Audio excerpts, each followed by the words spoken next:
அஸ்ஸலாமு அலைக்கும் வரஹ்மத்துல்லாஹி வபரகாத்தஹு. அன்பான சகோதர சகோதரிகளே, இன்று நாம் பார்க்க போவது உலுவின் முழு விளக்கம். உலுவின் முக்கியம் ஒவ்வொரு முஸ்லிமும் தெரிந்திருக்க வேண்டியது மிக மிக அவசியமாகும்.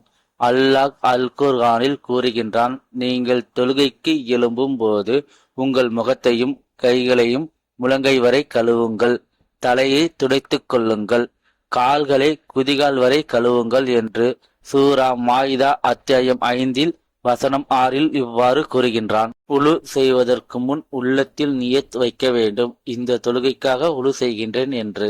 இன்ஷா அல்லாஹ். உழு செய்வது எப்படி என்று இப்பொழுது பார்ப்போம். 1.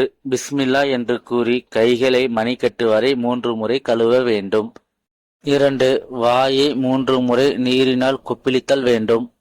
3. மிஸ்வாக் குச்சியால் பல் துலக்குதல் சிறந்தது. 4. மூக்கில் நீர் செலுத்தி 3 முறை சுத்தம் செய்ய வேண்டும். 5. முகத்தை 3 முறை கழுவுதல் வேண்டும். 6.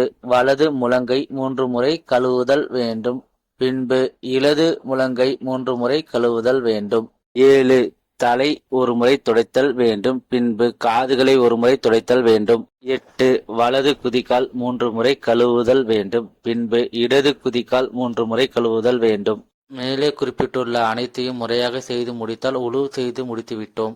யார் ஒருவர் முழுமையான முறையில் உழு செய்துவிட்டு அஷ்ஹது அல்லா இலாஹ இல்லல்லாஹு வ அன்ன முஹம்மதன் அப்துஹு வரசூலுஹு என்று கூறுவாரோ அவருக்கு சொர்க்கத்தின் 8 வாசல்கள் திறக்கப்படும். அதில் அவர் எந்த வாசலில் விரும்புவாரோ அதில் செல்லட்டும் என்று அல்லாஹ்வுடைய தூதர் கூறினார்கள்.